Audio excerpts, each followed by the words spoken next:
right? Right. Right, been a couple of weeks, been busy painting and stuff. So we are now back on the Suzuki Alto. So it's a quick recap on what we got to do. A few little jobs on there. A few little jobs, but we don't know yet if it's the clutch or the gearbox that's gone. But the gearbox being the more expensive part. It's likely, that's what we've allowed for, isn't it? Yeah, that's a colour match, that is. It's not our colour match. Let's just put that out there. So what we got to do, we got, obviously we got a drivetrain issue, got something wrong with the gearbox or the clutch. Headlight looks a bit poorly, got to do something with that. So I'll manually zoom out by walking away. I think, we've got our mics on if we No. come to you. I think there's some struts that we have to do on the Oh yeah, boot as well. yeah, you're right enough. Yeah, so there's obviously a bit of a ding in the corner there, that's a heat and fix. As Lisa's just pointed out, the tailgate struts is one missing, so that's that. Various stickers to be removed. Possibly a little bit of a blow-in touch-up on there, probably not. Minor scuff down there. And that's about it. That's about it. Oh, past the lift. So my point of focus today is going to be down here. Start stripping this down, see what we can find. Yeah, see whether it's the gearbox or the clutch. What do you think? And last time I saw a battery that size, it was on a moped. So this could be entertaining. Never actually worked on one of these, so we'll find out as we go. Yeah. So we probably ought to start doing it rather than chatting about it. Let's go. As a good boy bonus, I got rewarded and a fairly substantial Makita impact driver, which got a bit actually. So far, wheel off, fairly standard. I've noticed there's a big splash guard there with a little, I've got all but one clip out, to get that out in a minute, which should give us quite nice access to said gearbox. So far, look at that exhaust. Genuine. A pea shooter. But it should give us good access to where we need to get and crack on and get this gearbox out. Okay, so I thought perhaps it'd be best if we swap over to mics because you're not going to be able to hear us just on the phones. So Mark's taking the drain plug out. What size have you got? It's 11mm square, but the thing is I ain't got a spanner to fit. You can't put it on a socket because it's a square drive on the opposite. So I'm having to use the old nut adjusters. Right. And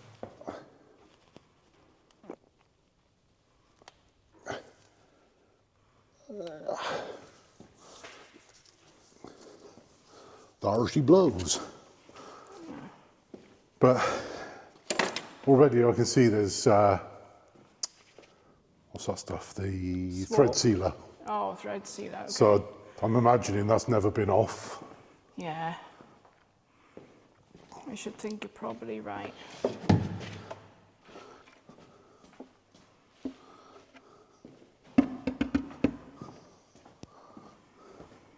That's ready. In fact, that's a video I should do, finish and put up, isn't it? Yeah, we do have a video on the Range Rover L322 gearbox that we've just done. New filter and stuff. Well, I say that we've just done. We've done it about, I don't know, a month ago. Yeah, you ready for this? I'm ready.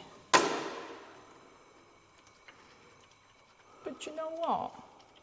I'll soon worse. I just want to see if there's any metallic elements coming through it, to be fair.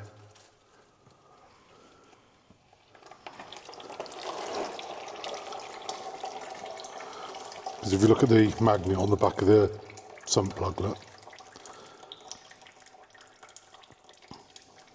If I wipe it off, that's quite a substantial amount of swarf and... Okay. So yeah, I'm still erring on the side of this not being a good gearbox. Yeah. There we are. Looks like your morning wee. Thanks for sharing. Yeah.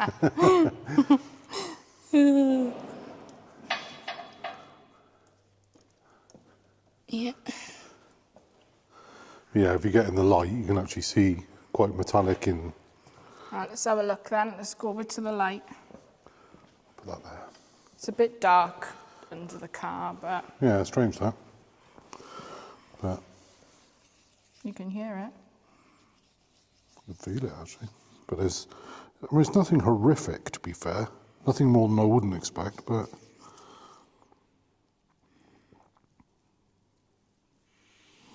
Yeah, who knows? Well, I'll get you some blue roll. Cheers, so I've hidden it all over in the corner there where I can't get to it. That's normal. Let's get this.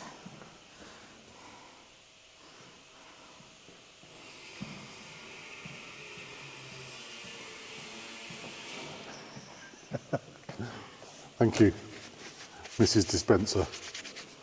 Would you like a new pair of gloves now? I think I might need them because that's. Yeah. I'll be all right, won't it? They'll live another day.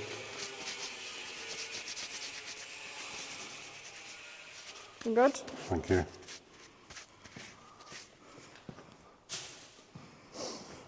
Those things. I'll put this back over here, but we're going to need it again. You're definitely going to need that again. Just not today. Yeah. Right. So, we've still got a fine dribble coming out. Yeah. So whilst that's doing that, I know I've got to do it, so I'm just going to knock the hub nut off this end. Yeah. And that will involve me using a hammer, so I apologise for any noise.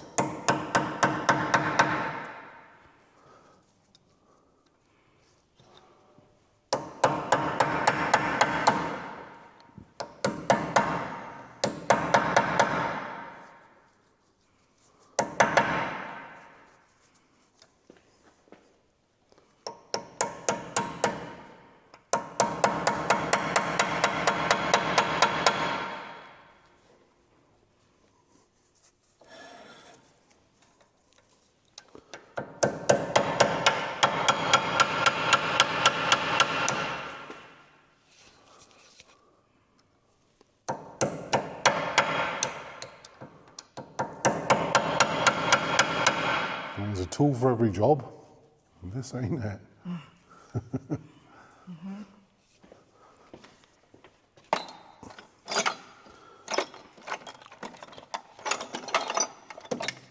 Try that one.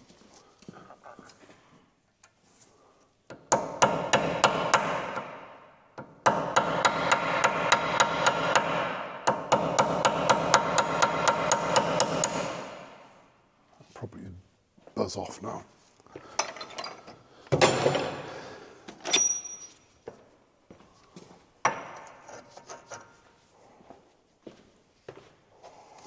This is the next question.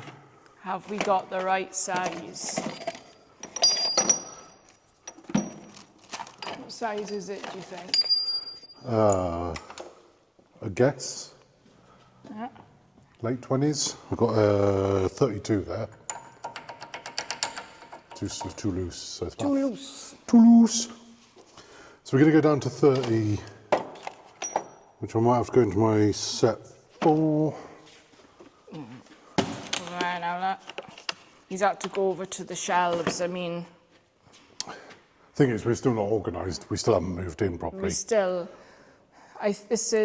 we came March the 1st.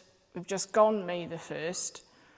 We've had so much to do, places to go, people to see, and we still haven't organised our stuff. Some impact drivers set, I don't think goes up to 32. That's nowhere near it. 24.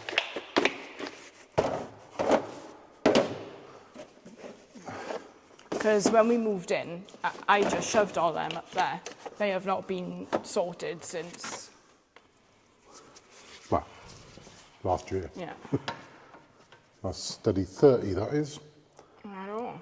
Right, they say never use chrome sockets on an impact driver. That's what they say. So let's put a chrome socket on an impact driver.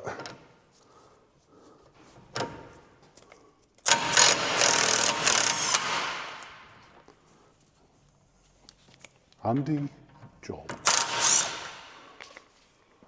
That's easy enough, wasn't it? And we didn't shatter the... No, it hasn't cracked it. Yeah. So that's something, I suppose. So now we know Marty needs some big impact driver bits to go with his new impact driver. Yeah, see, it doesn't stop, does it? So, what I need to do next, I'll look the washer out, but this then undo the bottom arm so I can pull the strut over this way, Yeah. and then the drive shaft should pop out of the back of the strut and then drop out the gearbox. Simple as that. Is it going to be that simple? No, of course it's not. Easiest way. God.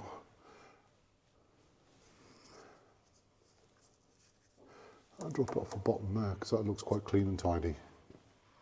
Is that Just what pull you're that. thinking? Yeah, because I can just pull the arm down then. Just take the bottom ball joint off. What can go wrong? I mean, bottom ball joints just fall off, don't they? Yeah. Simples.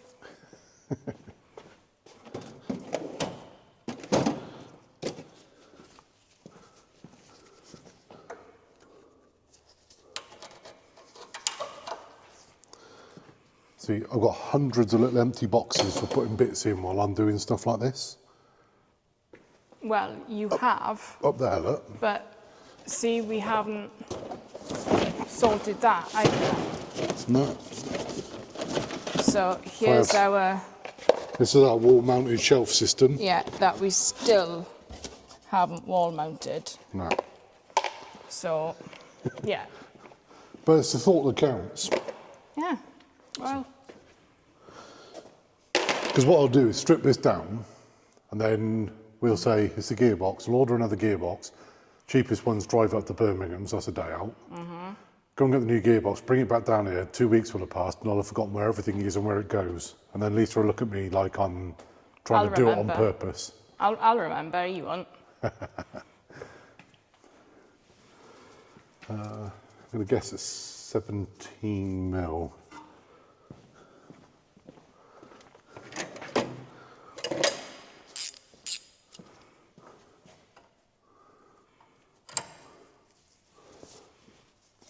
And so for all of the people who have watched us before, you will probably know that Language. You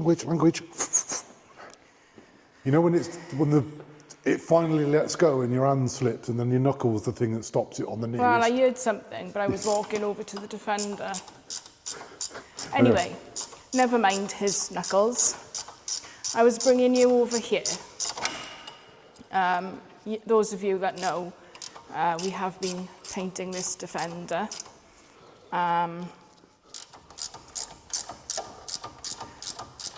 A lot of it has been made blue. I'm not going to go in there right now because we have upgraded the fan system on the back, but we're just waiting for a flap to come. Obviously, we've covered this because that's a story in itself, that. But we were away last week to a wedding, and we went to Sunderland. Hello, everyone from Sunderland, if you're watching. And whilst we were away, someone, not naming names, got a chest infection. And this chest infection has now turned to pleurisy, apparently. So he's on the tail end of it now, but because he's had a chest infection and a bit of pleurisy, we haven't been able to paint because it sets him off. So instead of not actually doing any work, we thought we would come in and do this while he's, Being a baby. well, he don't want to stay still, so we've come in and done this. Nice new kitchen taps, eh? I have got nice new kitchen taps. Yeah. Anyway, back to this. Yeah. Right, I successfully got the spanner stuck on there. There's not enough room between the end of the drive shaft and the top of the stud bolt to get the socket out, the spanner out. So, and as it's a ratcheting spanner, when I try and tighten it back up, so I've made work hard for myself. Unusually. This is a typical Mart thing. But that ratchet spanner has never been so soft and so easy to ratchet.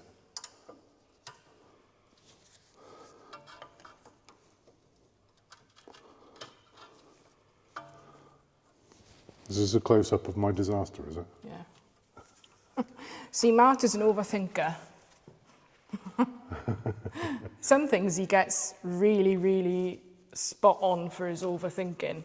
Other things, Not so. not so. I'm just like, throw a hammer at it. Not him, though. Tool for every job. Anyway, I'll probably come back in about 3 days' time Yeah. when this is finished. But there's nut. Yeah, the nut. Yeah.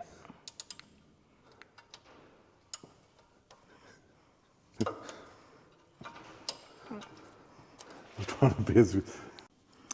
So we have drained the gearbox, and I'm going to say, with these lumps that we have recently found in here, that it is indeed the gearbox that is knackered. What do you think? I'm entitled to... I'm inclined to agree. You can be entitled all you like. Because some of these elements in here, like this, look a bit bearing shaped, and Yeah. that looks significant, and that's... Yeah, it's all a bit too meaty to be just little Yeah, shavings of swarf and that is. I think so. I think it's been a gearbox too long. I think it's going to be a gearbox on its way to Birmingham, but not in that car. Yeah, ideal. Yay. So it turns out, against my better judgment, you do actually have to drop the drive shaft out the offside as well. Primarily because you see right where the torch is, yeah, clever, right above the hole where the drive shaft goes in, there's another bolt. So you have to drop it out. But this time, I took the bottom ball joint off with an open-ended spanner. So I didn't have to strip the caliper and the disc and everything else off. I've put my torch down.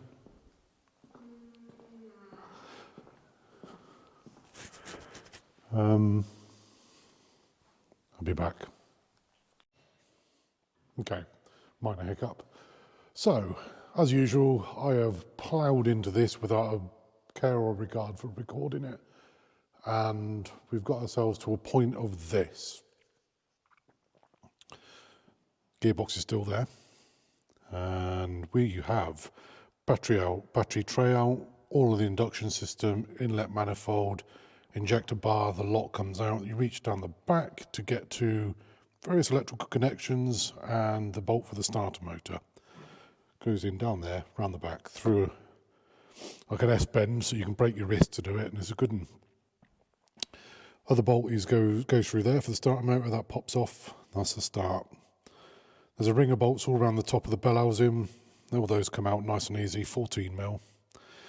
That connector on there for the gear cable linkage sits on top of there. That just pops off if you ever have to do it. Doesn't take anything special, just pry underneath. And that coolant pipe there, 2 bolts hold that on the front of the bracket that holds that up.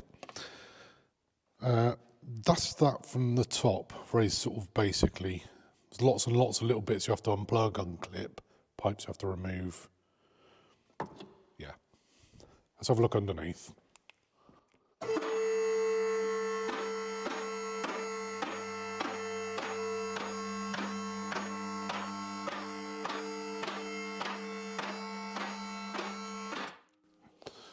underneath. The theme continues. Carry on round the bell housing. You'll see holes there where I've taken all the bolts out, but I haven't taken them all out, but most of them. And it goes all the way around, up the back and in. This part, the 30mm bolt on the end of there, take that off, washer comes out, disconnect the bottom ball joint. You can pull that down enough to pop it out, then the drive shaft will pop out. You just put a pry bar through the edge there and you can lever the drive shaft out the side of the gearbox. Job's a good one. I don't need to take the caliper and all that lot off. I did because I made a foolish mistake. When I undone the bottom ball joint retaining nut, I used a ratcheting spanner. And once you've undone it, there's not enough room between that and the drive shaft to get your spanner out. And being a ratcheting spanner, I couldn't do it back up. So I had to do some brute force and ignorance bits. Anyway, got a few bolts left holding this in. This should just drop out and we can go on from there. Better crack on.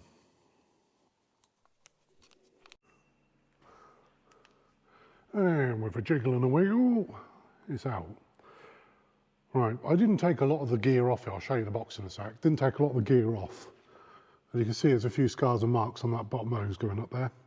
That's an absolute pain in the, and it's probably easier to take that hose off because the metal bit in the middle, that really does make things difficult. Anyway, as you can see, got a nice dry clutch, so there's definitely no leakages going on there.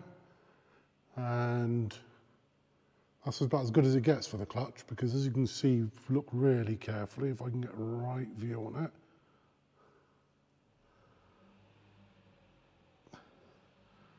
I don't know, you might not be able to see it. Anyway, you can see the fibres coming out of the side of the clutch plate.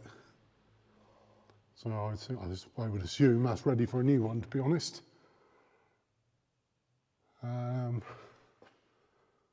Anyway, that's off. Next step, let's go and have a look at the gearbox. So, reality is, it's much easier if you take the clutch fork off, the gear selector off, and the other brackets hold up. There's like a bottom engine, well, near side engine mount, come gearbox mount and everything. It's easier to take that off because it is right in the way. Brings us over to here. We got, I'll show you the bearing in a minute, but what we've discovered so far with this, apart from the fact that it's absolutely caked in clutch residue, is, that's in gear by the way, but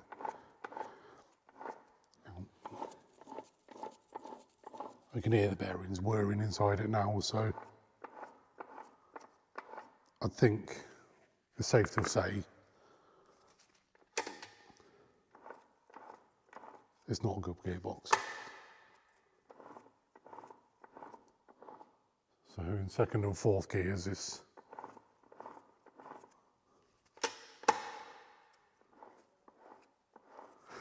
yeah, toast. Where do we go from here? Oh yeah. Release bearing. Release bearing, I've never seen one like that before. It's got that much clutch residue on it, it's actually gone furry. But again, just indicates it probably could do with a new clutch end, really, isn't it? As a matter of course, whilst you're this deep in, you might as well do the spigot bearing on the flywheel. It's a little bit graunchy on this one anyway, so it's a good chance it wouldn't last much longer. I'd look around on various websites, they're anywhere around about 22 quid. Went to Suzuki themselves and paid £5, so let that be a lesson. You can actually get stuff from the main dealer a little cheaper. So anyway, to get that out, you have to put a bearing puller in the middle, expand the little legs on it and then pull it out. I'll see if I can show that on video. There we are with the blind collet pulley tool inserted, expanded and then wound out. You can see it's just pulling the bearing out now. Thankfully, it's going to come out. There we are, in with the new one. There's the old one. Because I've only got two hands, I can't show you, but this one, the new one, is silent. The old one is, yeah, you can't hear that, and you can't see it. Don't worry. Oh, it's had it. So that was a good shout, really, especially at £5. Next up, I think, is probably the friction plate and pressure plate and all that. Get this clutch put in, ready for the new box. Down there. Clutch alignment tool. They come in various shapes and sizes. They all do the same thing. So yeah, the main pin there slides through there. This one-handed stuff. Screws into there. And then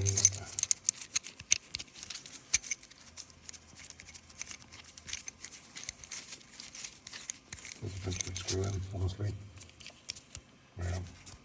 Screws in, slides through the centre of your friction plate, which, if you notice that, flywheel side goes on the flywheel side. I've been caught out before. And then the other end of that little alignment tool goes in the bearing that we've just replaced. Let's excuse a bit of trickery there. Which then aligns the pressure plate up, the friction plate up nicely in the middle. Pressure plate goes over the top, and then it's all perfectly aligned, ready to receive your gearbox input shaft. Pressure plate goes on over the top. As you can see, there are alignment lugs. I'm looking through the phone at the moment. 1, 2, 3. So you can't really get it all messed up. And then all you do is just go around, I think there's 8 bolts that go around the outside. Tighten them sequentially, don't go berserk on the first one. And it should pull it all in tidy. And once that's all tightened up and torqued up nicely, you remove the bit of old rubbish from up there, slide that out, there you are, aligned, ready for the gearbox. So just like me normally, I've cracked on and done stuff and not actually recorded much of it, but we're at this stage. It's kind of all back together. Oops. I need to get me thinking head on when it comes to recording stuff, don't I? Anyway, it all went back together fairly straightforward, to be fair. The hardest thing was getting the offside drive shaft to go back into the box. Needs to be nigh on perfectly square in. Otherwise, yeah, it went well. As you can see, I'm in the middle of topping up the coolant, so it's just a little overspill down there. And I'm waiting for Amazon to deliver the big syringe doofer that you use for filling the gearbox, because I destroyed mine doing the Range Rover and need a new one. And that's what's holding us up at the moment. And under the bonnet, everything's back where it should be. No leftovers. In fact, I ran out of bits because when I took the other box off, I put the bolts back in the box where they belonged, and then took it and promptly exchanged it for a box that didn't have the bolts in it. So that was fun. As I said, as you can see, I've been filling and spilling because that's the best way to do it. Yes, we're back together, so just waiting for the gearbox oil, then we can go out for some burnouts in the car park and see how it goes. Suzuki, all up and running, done fine. That's bodywork looking at now. That's a job for another day. Currently, the little microscopic battery out of it's on charge. And get that going again. It's all mechanically done. Well, no, it's not as fibs actually, it wants a service. Right, road test time. Chuck the Suzuki out on the road and see what comes of it. This isn't my domain, so I've handed over to our tame racing driver.